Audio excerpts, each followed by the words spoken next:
Men like to say that women are chasing the top 10% of guys based on looks, height, dick size, money. It's nothing to do with these things. It's because most masculine men who are confident and assertive are not kind, caring, or sensitive, or emotionally intelligent. The most attractive and manliest guys I've come across can be quite cold and rude and lacking in empathy. Some of the women in today's video are judging guys like crazy because of the choices they make when it comes to life and dating. But when will they see that men and women just don't think or operate the same way in the world? We've got quite a bit to go over today, so let's get into the mess. The moment you turn 28, dating is so different. In my early 20s, I always wanted to date older guys. They were always in their 30s. Of course, when you're in your early 20s in college, you have no money and this guy's taking you to nice fancy restaurants and you have to pick between a college guy or this guy. The guy in his 30s just seems so much cooler. But as you get older as a female, you realize that the reason why those men can't actually date women in their own age group is because they're super immature. So they rely on the inexperienced, naive girls that have no life experience because they put those men on a pedestal. I went from having this huge age gap of 10 to 15 years to now only wanting it to be below 5 years difference. I've come to the realization that I don't want to date any man that's been dating women in their early 20s who is over the age of 35. If you can't date someone within your 5-year age gap, then there's something wrong with you, especially if you're taking advantage of the young and naive and the inexperienced. I also used to have a really hard rule on guys being over 6 feet tall. In fact, I welcome the short kings. Like, I don't want a kneecap in my back when I'm dancing. Or any of the other girlies going through the exact same thing as me. Is this a valid conclusion? Bye. Guys in their 30s aren't always dating women because they're immature. It's just that they find younger women hotter. And if you want to know why that is, take a science class. It's funny that when she was younger and had all the time in the world, she was more than happy to mess around with older guys who could show her a good time. But now that she's getting older, all of a sudden, there's something wrong with older and more established men wanting younger women. Another thing that I found interesting is that when she was younger, she had a hard rule about only dating men who were 6 feet and over. So what changed? What most likely happened is, she wasn't meeting those kind of men, and if she did, they probably weren't interested in starting anything serious with her. Naturally, as she got older, she started to realize that finding that sort of guy was becoming more difficult and came to the realization that if she waited for her dream guy to walk into her life, she'd probably be waiting forever. This woman's only 28, so it's not like she's edging into her 40s, but she is around that age where the dating preferences of women start to change, so there's nothing shocking there. For the foreseeable future, younger women are always going to have a thing for older men because older men have what most younger men don't, which is resources. To me, what I see in this video is someone rationalizing her declining options, and she's doing this by shaming guys who appreciate spending quality time with a woman in their early 20s. One thing I will never understand is 35-year-old men on the dating apps who think they're like very young, like they're little twinks coming back from college and mama is gonna cook you a meal. One of them was like, I'm so grateful I can come back home and see my mom and dad every single day after work. Baby, you're 35. You are a mom and dad. When it comes to the world of dating, the age of a man and the age of a woman don't mean the same thing. When a woman hits her mid-30s, her fertility window takes a hit, so if she meets a guy, she'll most likely want to be having children sooner rather than later. But men don't have that limit. While a 35-year-old guy isn't a spring chicken, if he's taken care of himself and built himself up over the years, he'll still be desired by women because of what he can do for them. But of course, if a man hasn't done the work, he won't be seen as a desirable mate, so his options when it comes to dating will be more limited than ever. So I was talking to my friend yesterday and I think we figured out why women can't date most of the men in this generation. Men like to say that women are chasing the top 10% of guys based on looks, height, dick size, money. It's nothing to do with these things. It's because most masculine men who are confident and assertive are not kind, caring, or sensitive, or emotionally intelligent. The most attractive and manliest guys I've come across can be quite cold and rude and lacking in empathy. And then the men who have evolved to be kind, caring, and emotionally intelligent and empathetic, they are now overly feminine. They're lacking in the confidence and assertiveness, which is just not attractive to women. Women are hardwired to be attracted to a confident, assertive provider type who would have protected you in the caveman times. So you've got the strong, confident men in their masculine energy, and you've got the sweet, sensitive, kind men who are in their feminine energy. If you make two circles, one for each, There is a tiny little intersection of the two, where the man is in his masculine energy, but also able to exhibit those feminine traits that women need for a successful relationship in the modern day. That little tiny overlap and intersection of men who are in their masculine energy, but also a nice, kind, caring person, it's fucking tiny. There's very few men that have both. And of course, all the women are fighting over that one section of men. It's not about looks or how fat your wallet is. What do you think? Tell me that I'm wrong. When it comes to women chasing after the top 10% of guys, this is something that mostly takes place online, at least in my opinion. In real life, women's standards aren't so strict because interacting with someone in person allows you to get a better read of them, as well as giving you the chance to build a connection.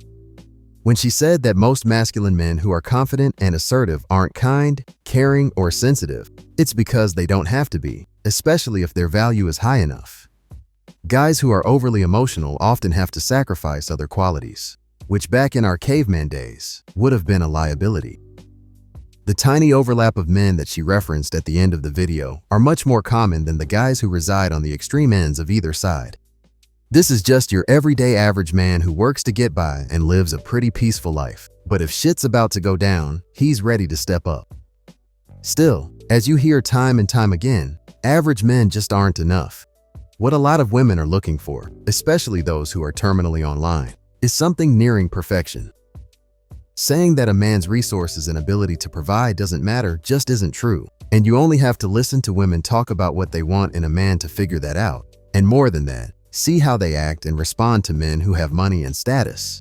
Actually, no. I think women have a very equal potential to be attracted to a very similar percentage of men as vice versa. But our attraction works very differently than yours. If you showed my husband pictures of 100 different women and you asked him to pick out which ones were hot to him, he'd say, I don't know, maybe 30% of them. If you showed me 100 pictures of men, I'd maybe find 2% of them hot, maybe more if I'm ovulating. But if you took any one of those guys and you had him do something or say something hot, that changes everything. You take any regular guy and you have him start chopping wood, or you have him change a tire, God forbid. You take a regular ass guy, you give him a bass guitar and put him on stage. Honestly, I don't think this is true at all, given the practicality of what she's talking about. Whether it's online or in person, if a woman doesn't find a guy physically attractive, she's not going to give him the time of day, so him being able to impress her through his other qualities isn't something he'll ever get the chance to do. However, if for some reason he's able to spend time around this woman, maybe they share the same friends or work together, over time, that attraction can start to build. But that doesn't happen enough to say that women have the same potential to be attracted to men to the same degree that men are to women. And on top of that, women just require a lot more from men to be put into the category of attractive. Also, her husband only classing 30 pictures out of 100 women to be hot is lowballing, and somebody doesn't have to be hot to be attractive. I mean, in my eyes, Halle Berry in The Flintstones is hot, and Drew Barrymore in Charlie's Angels is attractive. Do you see what I'm saying? Why am I so attracted? Funny guys are so dangerous because you laugh and then your pants are off. Women's sexual attraction is very minimally impacted by visuals. We are not efficiently attracted by visuals. So if we're going off of visuals alone, almost no men are hot to us, like maybe the top 5%. We are much more efficiently attracted based off of socially interactive qualities. That's different than personality. That's socially interactive qualities. You can be a bad person and have super hot socially interactive qualities like confidence, humor, bravery, whatever. You can be a good person and have hot socially interactive qualities. But it's that social interaction that drives our sexual attraction to you, not visuals like it is for men. You can choose to decide that means women are needy and greedy and they need all these other boxes checked. Or you can decide that men are shallow because their sexual attraction isn't about what you do, it's about what you look like. Or you can look at it neutrally and realize that they're just different. Neither one is better or meaner or more needy or greedy or shallow. They're just different. And knowing that difference can help you a lot and make you feel better about yourself at the same time. And to get ahead of the comments, I'm not saying that men don't care about personality, just like I'm not saying that women don't care about personality. When it comes to loving someone and choosing a partner, personality absolutely factors in. Yeah, she's right. Women are much less reliant on a guy's physical appearance when it comes to a man's attractiveness. But I still think that those social attractive qualities she's talking about are hard to come by, and the important ones are often possessed by a limited number of men, confidence being one of them. But when it comes to sexual attraction, for men, it's more visually driven, and for women, it's more social interactive driven. My husband loves my personality, but if I want him to like sexually want me, I don't tell a funny joke, I take my top off. I lift up the back of my skirt, it works every time. I could try to seduce him by acting hot, or I could lay naked on my bed after a shower, works so well. But if he laid on the bed naked to try to sexually attract me, that would not work. Does that ever work for men? No, but God forbid he makes a funny flirty joke at dinner. God forbid he uses a screwdriver or does something handy. God forbid he says something sweet and caring, different from nice, or catches something with fast reflexes. He starts playing the drums, I'm done for. This is really important to know for your self-esteem if you're a dude, because you might be way more attractive than you think you are. You can't gauge how attracted women can be to you based off of